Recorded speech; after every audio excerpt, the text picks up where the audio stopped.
बिस्मिल्लाहिर्रहमानिर्रहीम जी, welcome to my channel computer courses online. तो जैसा कि होम टैब हमारा कंप्लीट हो चुका है। 8 लेक्चर होम टैब पे बनाए हैं, थोड़ा थोड़ा करके डिटेल में करवाया ताकि सबको समझ आए। ठीक है, जो कर चुके हैं जो नहीं कर चुके सबको अच्छी तरह से समझ आ जाए। तो जिन लोगों ने वो वीडियोस नहीं देखी, डिस्क्रिप्शन के अंदर सारे लिंक मौजूद हैं, वहाँ से आप वो डाउनलोड कर सकते हैं और देख सकते हैं।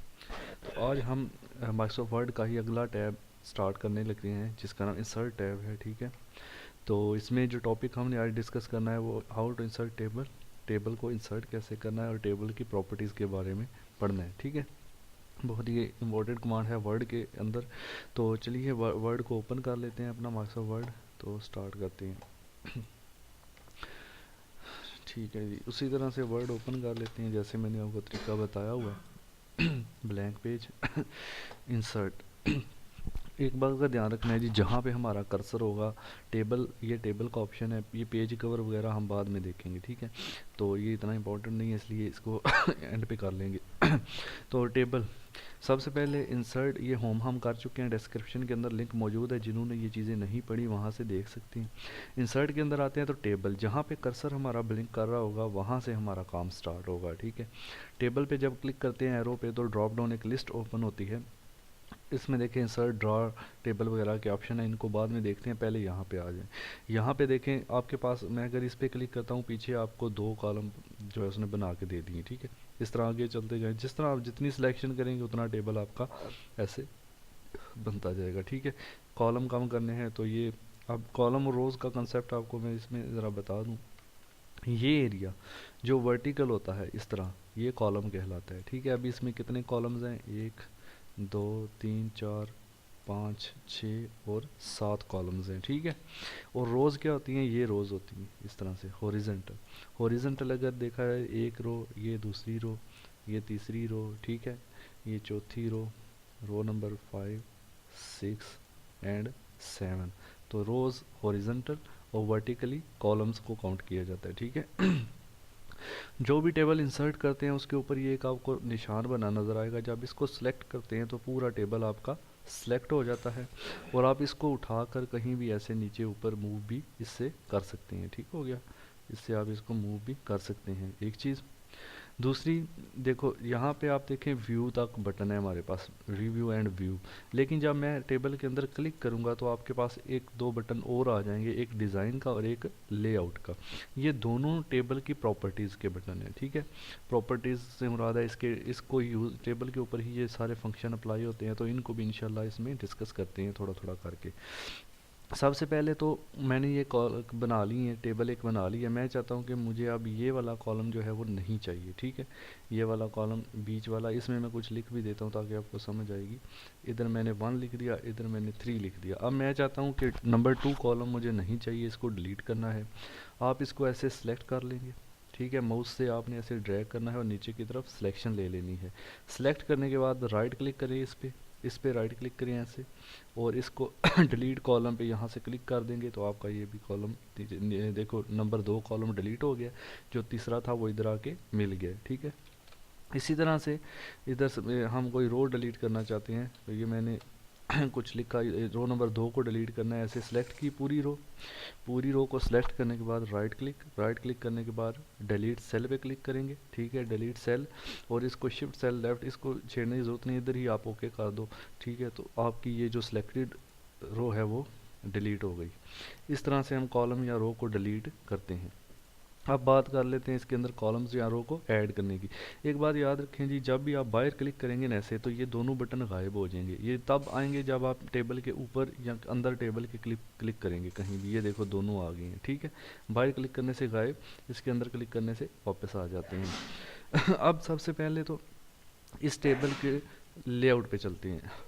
लेआउट पे जाने के बाद एक चीज़ और, अगर हम टेबल के एंड पे कर्सर रखें, टेबल के एंड पे कर्सर रखें और अपने कीबोर्ड से टैब का बटन दबाएं जो कैप्स लॉक के ऊपर है, तो आपकी एक और रो बना देगा ऐसे। फिर टैब दबाएं तो अगले में जाएगा, फिर टैब टैब, ऐसे आप टैब दबाते जाएंगे तो ऐसे आपकी रोज़ जो है वो बनती जाएंगी। ठीक है, तो रोज़ बनाने के लिए अदरवाइज यहाँ पे आ जाएं, इसके अंदर पहले क्लिक करें। फॉर एग्जांपल मैं चाहता हूँ कि ये जो है नंबर 2, इसको पहले मैं यहाँ से डिलीट कर देता हूँ, ठीक है। यहाँ पे आप इसको यहाँ से भी कर सकते हैं डिलीट, ये डिलीट लिखा हुआ है, आप लेआउट में जाएं, इसको सेलेक्ट करें और डिलीट पे जाके इधर से डिलीट सेल डिलीट कॉलम पे क्लिक कर दें, ठीक है।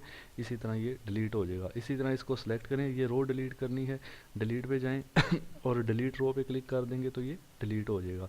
पूरा टेबल डिलीट करना है तो आप टेबल पे इस तरह पूरा टेबल सेलेक्ट कर लें, यहाँ पे जाएं और डिलीट टेबल पे क्लिक करेंगे तो यहाँ से ये टेबल ही पूरा डिलीट हो जाएगा। Ctrl+Z करते हैं, अनडू हो गया। उसके बाद यहाँ पे एक तो चीज़ आपको पता चल गई डिलीट कैसे करना है, रो कॉलम्स और टेबल, ठीक है। ये चीज़ें क्लियर है। सेल भी वो रो को डिलीट करता है, आपके सामने पहले किया था। उसके बाद ड्रा टेबल और अरेज को बाद में डिस्कस करते हैं। ये 4 ऑप्शन देखते हैं। इंसर्ट अबव बिलो क्या मतलब है इसका। फॉर एग्जांपल मैंने इधर कुछ पहले लिख देता हूँ इसके अंदर। ओके जी। अब फॉर एग्जांपल मैं चाहता हूँ भाई कि ये जो यहाँ पे रो नंबर 6 है मेरी, ये वाली, इसके बाद मैंने एक और रो ऐड करनी है, ठीक है। इसके बाद मैंने एक और रो ऐड करनी है जो मिस हो गई थी, अब मैंने उसको दोबारा ऐड करना है, तो उसको कैसे ऐड करेंगे, ठीक है। अभी कर्सर की पोजीशन को देखना है आपने। कर्सर मेरा किस में है, रो नंबर 6 के अंदर है। तो अब मैं यहाँ पे 2 ऑप्शन है आपके पास, ये देखो इंसर्ट अबव, ये रो बनी हुई है, ये हॉरिजॉन्टल रो होती है, ये भी रो है और ये भी, ये तीर ऊपर की तरफ बना हुआ है, इसका मतलब है ये रो ऊपर की तरफ बनेगी। किसके ऊपर की तरफ, जहां आपका कर्सर होगा उसके ऊपर की तरफ। फॉर एग्जांपल मेरा कर्सर है 6 में, रो नंबर 6 में। अगर मैं रो अबव करता हूं तो एक नई रो क्रिएट हो जाएगी, कहां पर, 6 के ऊपर, ठीक है। इंसर्ट अबव का मतलब होता है कि जहां पर कर्सर है उसके ऊपर। ये देखें मैंने जैसे इंसर्ट अबव किया तो आप देखेंगे 5 और 6 के दरमियान एक रो क्रिएट जो है वो हो चुकी है। अगर मैंने 6 के नीचे क्रिएट करनी है तो इंसर्ट बिलो करूँगा। इंसर्ट बिलो, किसके बिलो, आपके कर्सर के बिलो। फॉर एग्जाम्पल मेरा कर्सर 2 में है, रो नंबर 2 में है, तो मैं अगर अब कर्सर को रो नंबर 2 में रखते हुए इंसर्ट बिलो करूँगा तो 2 के नीचे एक रो क्रिएट हो जाएगी, ऐसे इस तरह से, ठीक है। तो यानी कर्सर की पोजीशन को वो जज करता है आपकी कि कर्सर कहाँ पर है। इंसर्ट अबव का मतलब है कर्सर के ऊपर, और इंसर्ट बिलो का क्या मतलब है, कर्सर के नीचे एक रो बनानी है, तो आप यहाँ से इसको यूज़ कर सकते हैं, ठीक हो गया। इसी तरह 4 के नीचे रो बनानी है तो इधर आके इसको इंसर्ट बिलो करेंगे तो आपकी 4 और 5 के दरमियान देखो एक रो क्रिएट जो है वो हो जाएगी। ये चीज़ क्लियर। आगे है दोनों चीज़ें कॉलम्स के लिए, insert left and insert right. यहाँ पे देखें ये कॉलम बना हुआ है, यहाँ पे कह रहे हैं इंसर्ट लेफ्ट, वही बात आ जाती है भाई, इधर मैंने लिख लिया ABC फॉर एग्जांपल। अब मैं देखो A और B के दरमियान में एक और कॉलम बनाना चाहता हूँ, तो आप कर्सर की पोजीशन को देखेंगे, मेरा कर्सर अभी कहाँ पर है, A कॉलम के अंदर, ठीक है, कॉलम नंबर A के अंदर।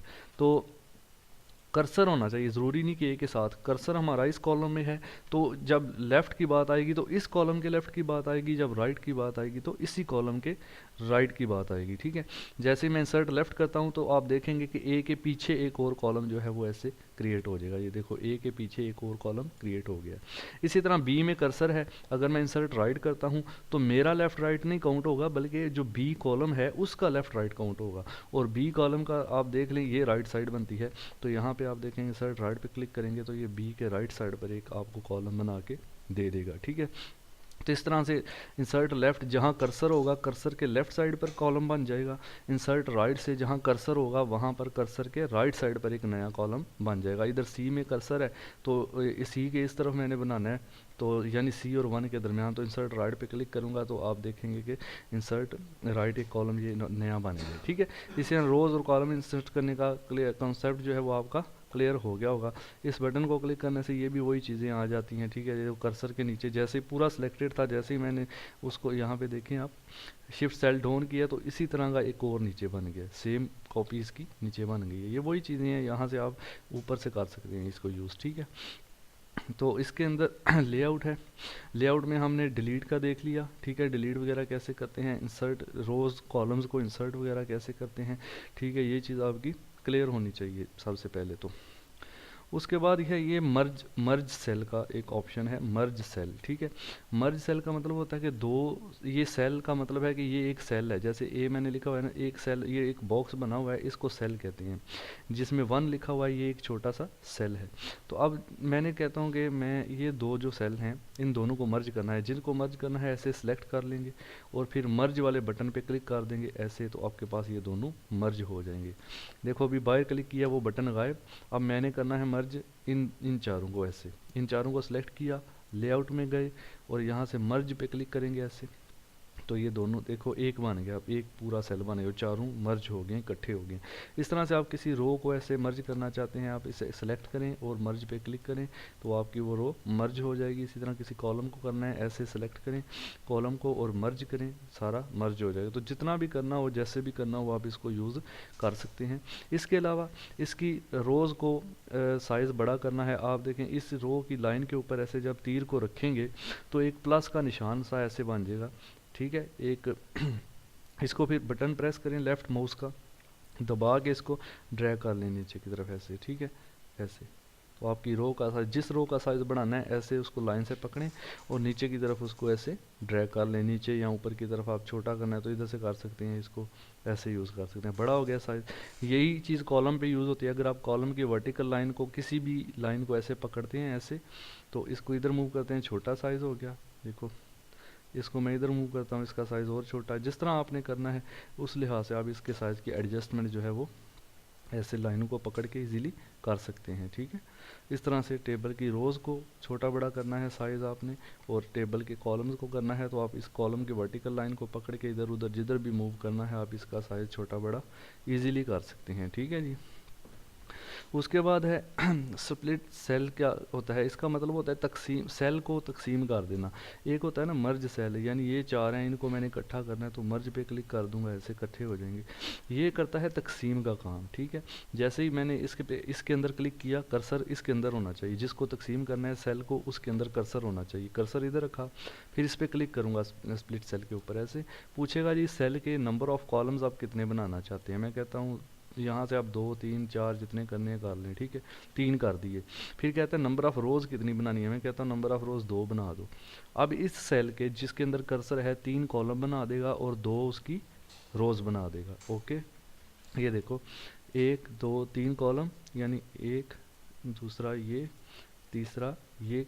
ठीक है, 3 कॉलम और एक, और ये दूसरी रो। उस सेल को इसने स्प्लिट कर दिया जो मैंने कमांड दी थी उसके लिहाज से। ठीक हो गया। अगर आपने टेबल को तकसीम करना है तो ये स्प्लिट टेबल का भी ऑप्शन है। यहाँ पे हमारा कर्सर है, इसको क्लिक करते हैं तो जहाँ पे कर्सर होता है वहाँ से टेबल टूट जाता है आपका। ठीक है, तो इस तरह से आप टेबल को भी यहाँ से लेआउट में जाके स्प्लिट टेबल ऐसे कर सकते हैं, वो चीज़ गायब हो जाती है, टूट जाती है। तो ये इसके ऑप्शन हैं। ठीक है, यहाँ से यहाँ तक इसका काम हो गया है और आज के लेक्चर में इतना ही काफ़ी है। नेक्स्ट इंशाल्लाह इसकी अगली सेटिंग्स को देखेंगे तो आहिस्ता आहिस्ता ही, ताकि आपको सही तरह से समझ आए। पहले इसकी प्रैक्टिस कर लें, जिन्होंने पुराने लेक्चर्स नहीं देखे वो पहले देख लें। ठीक है, उसके बाद इसी लेक्चर को आगे इंशाल्लाह कंटिन्यू करेंगे पार्ट 2 के अंदर। तब तक के लिए अल्लाह हाफिज़।